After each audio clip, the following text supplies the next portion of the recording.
As much as we like to think that we are rational and logical human beings, the reality is that the way we think about money is driven by subconscious programming from when we were young. And these things have a bigger impact on our finances than we like to think. As someone who has been in some form of finance-related environment for over 10 years, I have seen firsthand that we don't need to accept the beliefs around money that we have been conditioned with. So let's get into what they are and how we can break them. The first belief is that working more hours equals more money. When I really understood this, I completely changed up the way I did things and the different ways in which I now make money. There is a common misbelief that the more hours you put into something, the greater the output and the more money you'll make from it. If I put in 10 hours of work, I'm going to get out 10 hours of output, but it doesn't always work that way. If you've seen my other videos, you know that I've made money through many different income streams, and the amount of money I make from each of these definitely doesn't equate to the hours of work I put in for them. Let's look at a 9-to-5 corporate job. You start making money from day one, straight away. As soon as you start working, you get a paycheck month on month.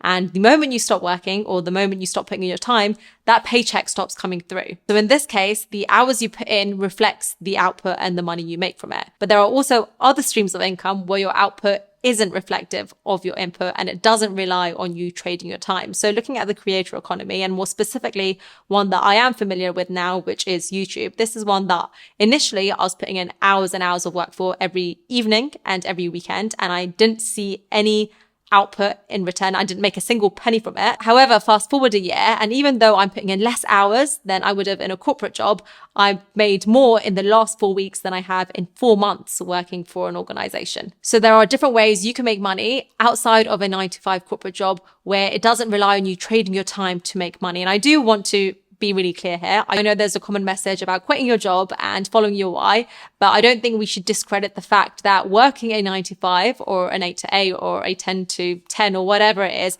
it's a solid foundation. And for the majority of us, it is a must to keep the cash coming in. But I don't believe in just stopping there. And to truly build wealth in a way that gives you freedom and independence, it's important to also find ways to make money where your output is not so heavily linked to your input. And as Naval Ravikant puts it, to earn money with your mind and not with your time. The second belief to drop is the victim mentality. This is one that I've had to work on, but the more I'm applying this, the more I'm feeling myself grow and move forward. How often have you said, I can't do this. I can't start that business. I can't start that podcast. I can't do that thing. These thoughts, whatever it is, it's immediately taking you out of the game because you can't prove a negative. You can only say that you have not achieved it yet. Once upon a time, it was considered impossible for any human being to run a mile in less than 4 minutes until Roger Bannister did it in Oxford in the 1950s. And then when that strange thing happened, more and more athletes started running a mile in under 4 minutes. And now his impossible achievement is a commonplace. There are so many times in a day that I have a limiting belief that crosses my mind. I'm not good at storytelling. I don't have enough knowledge. I'm not skilled enough. But every time now that I say something like this,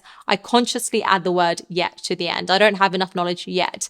I'm not skilled enough yet. And then that yet is just an indicator to me that either I need to get over it and just wing it, or I need to do some more work and upskill myself so that I am ready. There are genuine victim limitations, I don't doubt that, but even then there have been so many anomalies that have proved against the norm. And I do believe a better thought process before any negative belief comes through is to reinterpret it and not let that belief box you into a life of mediocrity. Third belief is the competition trap. It's easy to follow the crowd and do the same thing as everyone else is doing in life because it's comfortable and because it's safe. But this becomes problematic when you're trying to have an advantage. And there is a saying that your goal isn't to beat the competition, it's to escape the competition altogether. Peter Thiel, he is the co-founder of PayPal, and he speaks about this a lot. He himself was trapped competing with his peers to climb the corporate ranks in one of the top law firms, as this is what society had indicated was the right thing to do. And eventually he got to a point where he took a step back and questioned why he was even competing on this thing and whether it really was what he wanted.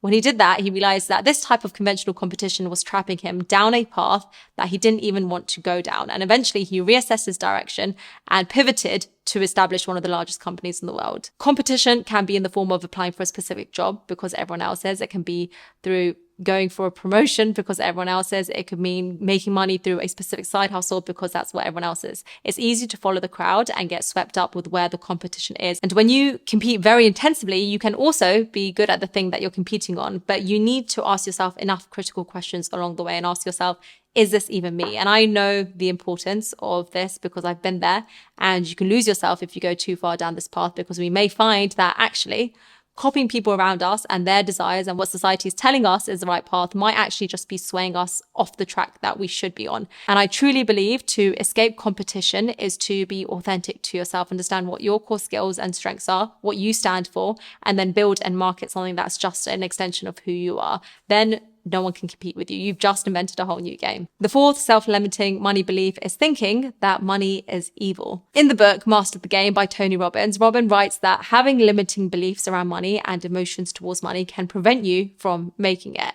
And these limiting beliefs operate in your subconscious mind, and you probably don't even realize it, but they have an impact on your behavior. In terms of money, these limiting beliefs can be things like, oh, rich people are greedy, or anyone who makes a lot of money is dishonest, or you can't be spiritual if you're making money. That's another common one. Now, there is such thing as unethical wealth creation, and there is such thing as economic injustice, and there is such thing as greed. I don't doubt that. However, that doesn't mean that everybody who is making money is doing it from a place where there are no good intentions. And I fully believe if you judge someone else for anything great that they have in their life, you will block that thing from entering into your own life. Sometimes we look at people who have money and we make assumptions that to get to where they have, they've lied, they've backstabbed, they've cheated someone, and it hasn't been done in a healthy way. But if you have a judgment of people just because they created wealth, you're putting out the message that you just think it's evil. And so if that's the case, how and why will you attract more of it? So instead of looking at other people who have money with jealousy and anger, I'd rather take it as an avenue for inspiration that if they could do it, maybe I can do it too. And maybe I can't take the exact path and do it in the same way that they've done it, but I can use that inspiration to create my own path. The fifth money trap is using the words, I can't afford it. Growing up, my siblings and I weren't allowed to use the phrase, I can't afford it in my family household. And it's only now, years later, where I've actually read about phrases like this and the psychological benefits behind it. If we wanted something and we actually thought that it was worth the value or exchange of money we had to pay, we were told to replace I can't afford it with how am I going to afford it?